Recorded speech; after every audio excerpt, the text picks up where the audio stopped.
Good evening. Welcome, everyone. Thanks for joining us this evening to learn more about the draft 2024 CVRD budget. Before we get started, I'd like to acknowledge that we are gathered virtually this evening from across the traditional unceded territories of the Cowichan, Malahat, Sabalis, Halalt, Penelakut, Staminas, Layaxan, Paquachin, Dididat, and Pachidat peoples. I'm Chris Schumacher, the Manager of Communications and Engagement for the Cowichan Valley Regional District. I'm joined by several of my colleagues this evening. To start, we have Tracy Bowen, our Chief Financial Officer, who will be delivering the budget presentation. We're also joined by Danielle Miles-Wilson, our CAO, Clayton Postings, our Deputy CAO and General Manager of Strategic Services, as well as Ian Peidel, our Manager of Human Resources. We're also joined by Electoral Area C, Cobble Hill Director Mike Wilson. For those of you who haven't joined us for a virtual budget meeting in previous years, I'll point out a few housekeeping notes. The format for this meeting will be a presentation by Ms. Bowen, followed by a question and answer period.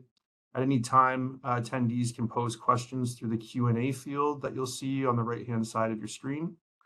Not to be confused with the comment field, which is what you would use if you wanted to send a message to any or all of the panelists. Once we get to the Q&A portion, we'll go through the questions that we receive through the Q&A function in the order that we receive them. Following that, with time permitting, we will try to go through the list of attendees and unmute them individually in case anyone has further questions or wasn't able to use the Q&A function. With that, I will turn things over to Ms. Bowen. Good evening, everybody. Okay, I'm just going to share this.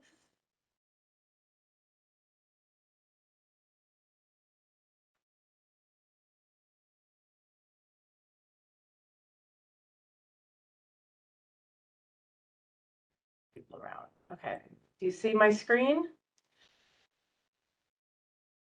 Okay, so I'm here to present the 2024 draft budget overview of everything that has happened so far with the budget. The Cowichan Valley Regional District, let's see what's going on. There we go. The Cowichan Valley Regional District has 4 municipalities and 9 electoral areas, and for 2024, we have 178 services. There are a number of competing challenges and expectations that the board must balance when setting the 2024 budget, including how to meet the needs of the public under increasing financial constraints, increased downloading from other levels of government, resulting in increased pressures to provide additional services, aging infrastructure and increased costs that exceed the consumer price inflation, and then increase non-controllable expenditures such as hydro and insurance, and recently computer costs. The CVRD provides a variety of services to different partners, and therefore the impact of our budgeting process on each electoral area or municipality is different. For example, the cost for the average home in the electoral area A, which participates in 41 functions, is $1,690.57.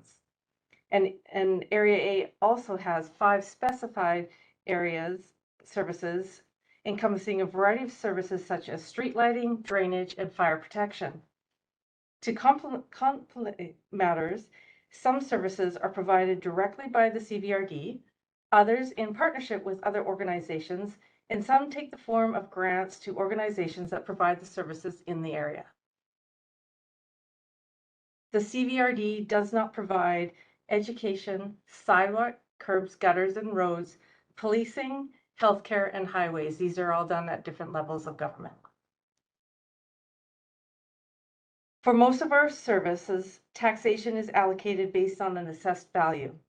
Each member municipality or electoral area share is calculated based on assessed values that are provided by BC Assessment, and within the distribution between property classes is determined using a fixed ratio that has been mandated under provincial legislation. For our 2023 budget, the requisition was a total of 36% of the total budget.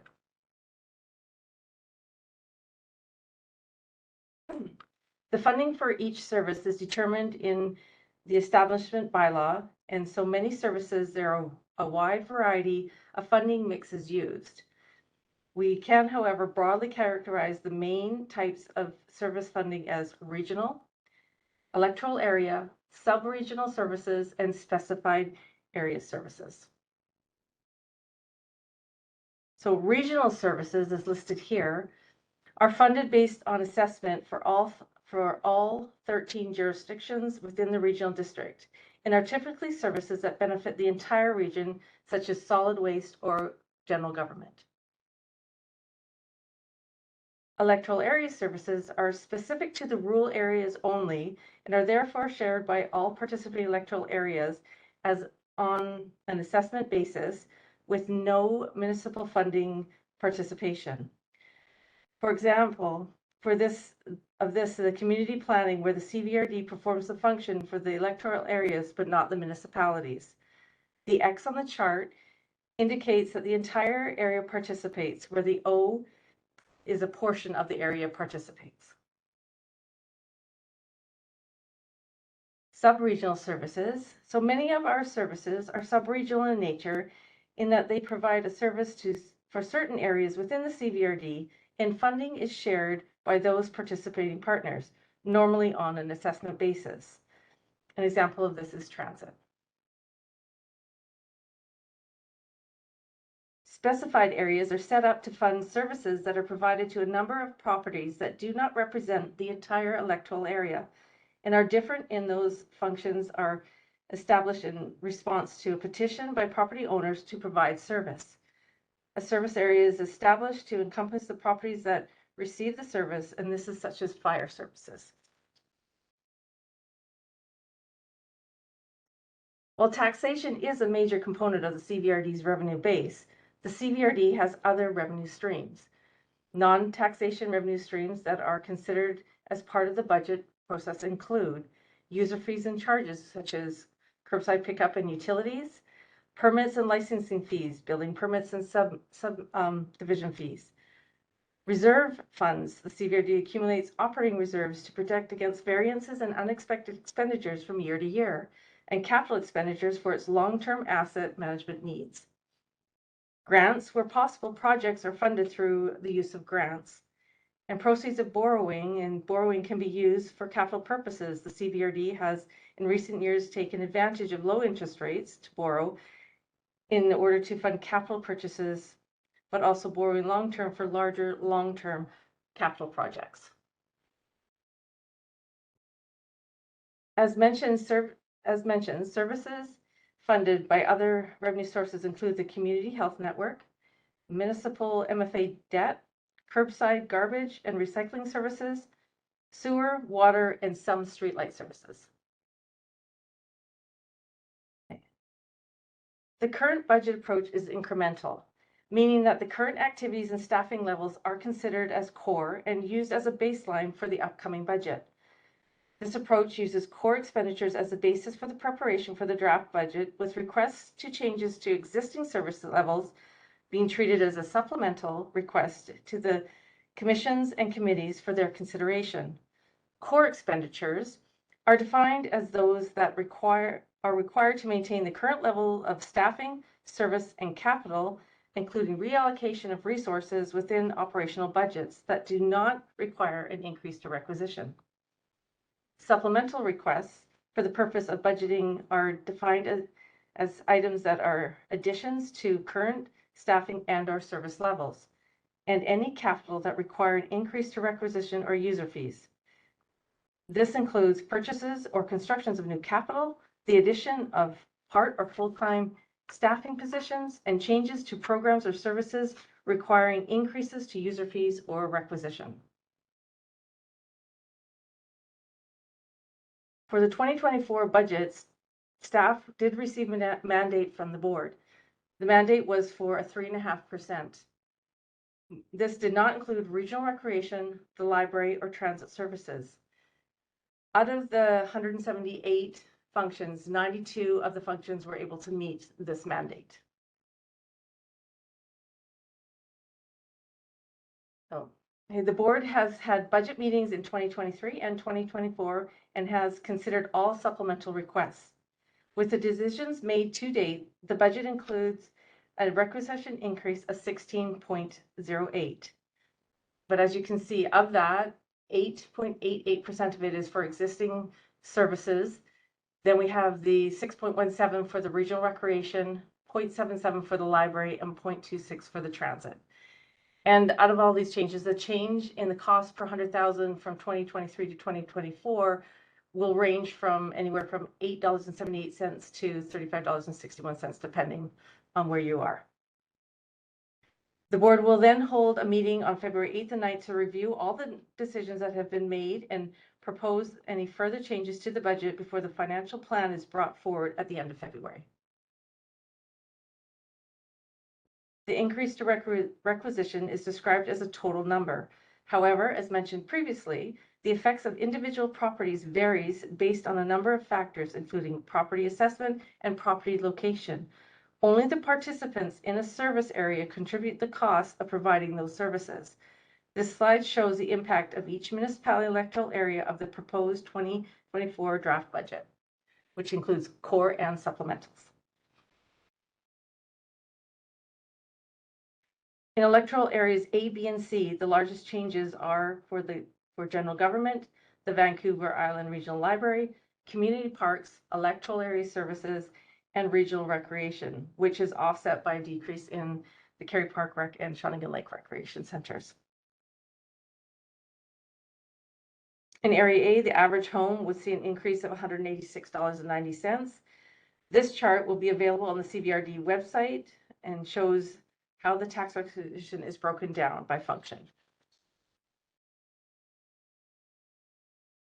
In Area B, the average home would see an increase of $178.96.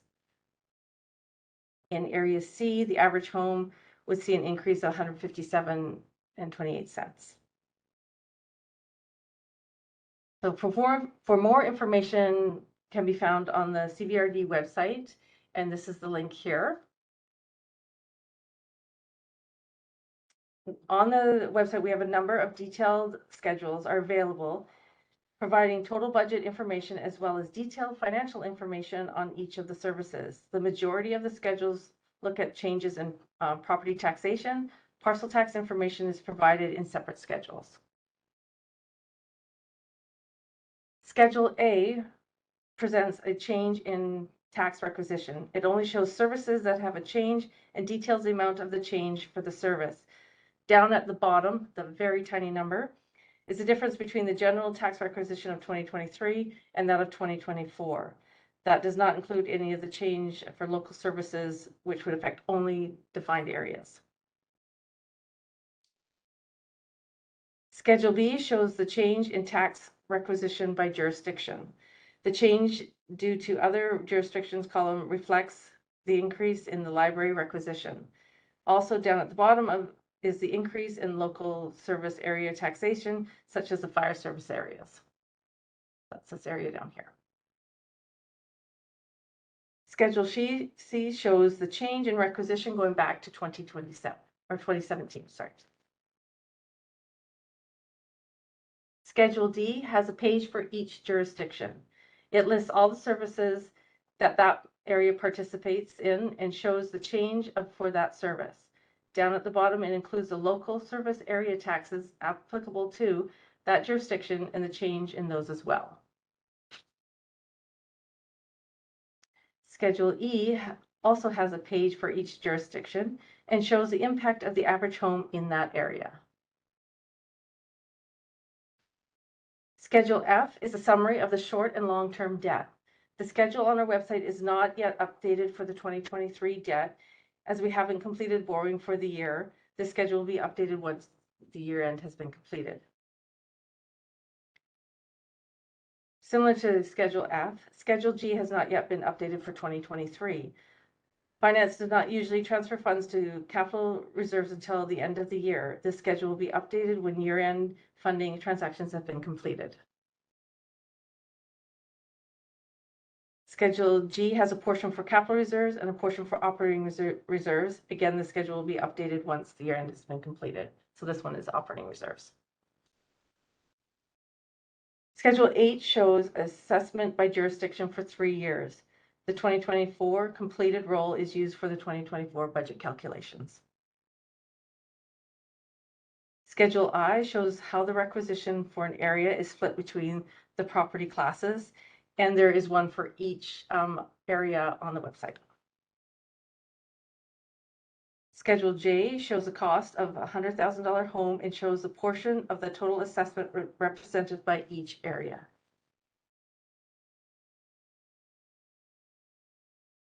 Parcel tax for sewer and water systems are shown in Schedule K, and user fees for sewer and water systems on Schedule L. It is important to note that an increase in parcel tax or user fee for a service does not necessarily mean an increase to the property owner. In many cases, new properties have been added to the service area, thus increasing the number collected without having to impact individual properties. Those are the detailed budget schedules available on the website. We also have more specific detail on individual services. For each service, there is a summary sheet. It gives a description of the service, lists the amount being requisitioned for 2024, the maximum amount that can be requisitioned if applicable, and shows the split between the participating areas. This is followed by the proposed 5-year plan for the function. And lastly, in the budget is the budget detail from our accounting software showing the actual expenditures for 2021, 2022, and the budget for 2023 and proposed 2024 budget. And all of this is on our website and provided as much detail as possible. So that is the end of the presentation.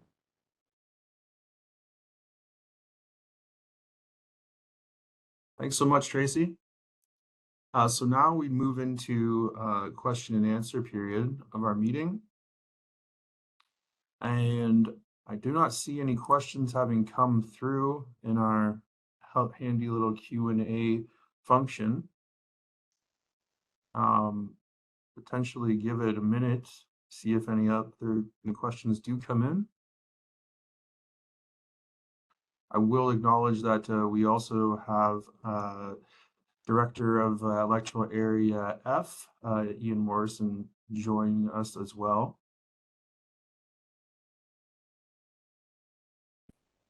And we do have a question from one of our panelists. Director Wilson, please go ahead. Thank you, Mr. Chair. And this is a question obviously for Tracy. I think I can't remember which schedule it was, Tracy, but specifically for Area C, could we go back to whichever slide it was that showed the cost impact? I think in Area C it was something like $186 per year increase or something like that. For Area C, it's $157.28. 157, and that was based on a average home value of $925,575. Okay. We noticed this year there's a big drop in everybody's areas except for Area G. Everybody else had negative impacts, like everybody's dropped down a lot, except for Area G's, theirs went up. They were the only positive one in the whole lot. Okay, so that particular figure then, 157 for, and let's say it's $1 million or thereabouts, then is there anything else to be added to that at all? This one does not show the anybody that has the specified areas added. So like if you belong to a fire department or if you have an improvement district or if you have, so there's those ones that will be added on that. This is just the group one that everybody pays into for that area, because like there'll be different little pockets for fire services and stuff like that. I think for Area C, let me just check here. For Area C, there's only 3 different ones. There's the street lighting, Cobble Hill drainage, and Arbutus Ridge drainage. So it depends on where you are within that area. You would pay into those little areas. But again, that's like a specified area. That doesn't mean that everybody in Area C would pay into that. And again, one further question, if you don't mind. This does not include things such as you've said before, VIRL, or does it include regional recreation? Yes, this number includes everything, everything that's there. So the only ones so that number will include all of it. So on that slide, there is a section for the regional rec, there is a section for the library, there is, yep, that's all in that schedule. The only ones that isn't in that schedule are those little tiny specified area ones, because not everybody will pay into them. Good. So that's a fairly definitive figure that we can go on. Yes. Good. Yes. Thank you very much. Thank you, Director Wilson. Not seeing any other questions from attendees. I will just take a moment to note that the meeting, this meeting is recorded and will be posted on the CVRD website. It can be found under the finance section under the 2024 draft budget virtual public meetings, the same place where you would find the links to the meetings. Will have the recordings of the videos posted there as well for people to view after the fact. And also want to mention to anybody watching this, either now or after the fact, that the draft budget will come back to a special committee of the whole meeting on February 8th and 9th for further deliberation and potential adoption. Okay. Adoption will be towards the end of February. Oh, pardon me. Yeah. I guess before, I do see one less of a question, more of a comment. Tracy, did you discuss the relationship of assessment and how tax is calculated at the outset of the presentation? No, I did not. That's not part of that. Just seeing, we don't have a slide for that one on how it correlates between the two, the relationship of assessment and how tax is calculated.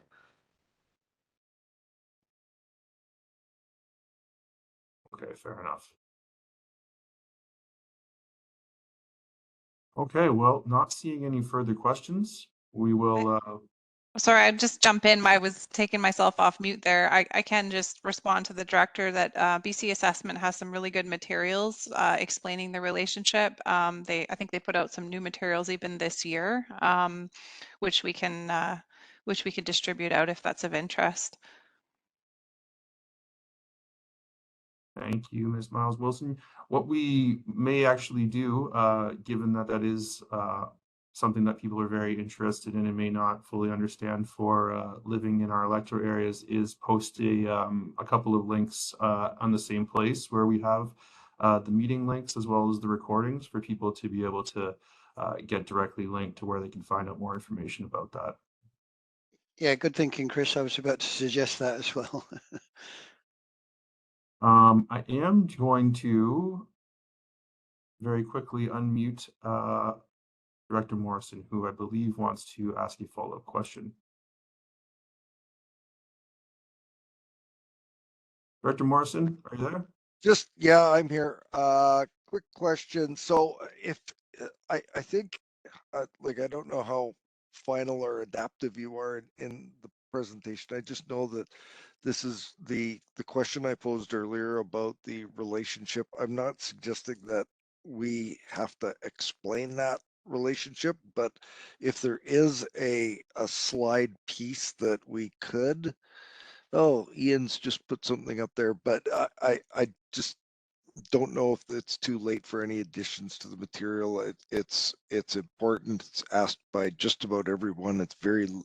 It's not understood well at all by the general public or taxpayers. So it was just a suggestion, and I know this is your first, so that's all. Thank you very much, Director Morrison. We'll take that into consideration. Absolutely. All right. Well, with that, seeing no more questions, we will adjourn this meeting. Thanks for all the staff and elected officials who took time, and residents for viewing this. We appreciate it. And you can also feel free to pose questions and comments about the budget by emailing the general finance email, which, Tracy, correct me if I'm wrong, is finance@cvrd.bc.ca. Excellent.